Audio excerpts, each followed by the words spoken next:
আজকে একটি গজল পরিবেশন করব, তো জানি না কেমন হয়, কার কাছে কেমন লাগতে পারে, কারো কাছে ভালো লাগতে পারে, কারো কাছে খারাপও লাগতে পারে। তো অবশ্যই গজলটি শুনবেন, তারপর আপনার মন্তব্য আপনি জানিয়ে যাবেন কমেন্টে। তো আমি শুরু করতেছি।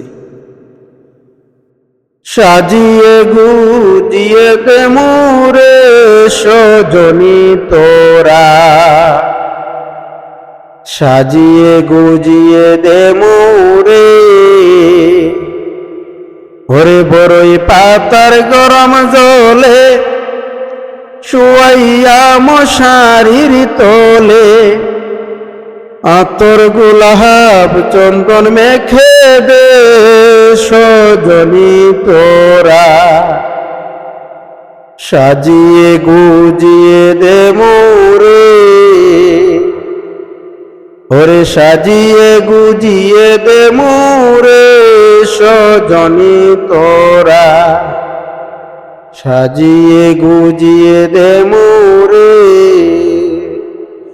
চারজনে চার কাঁধে করে আমার লাশটা নিয়ে যারে, চারজনে চার কাঁধে করে আমার লাশটা নিয়ে যারে,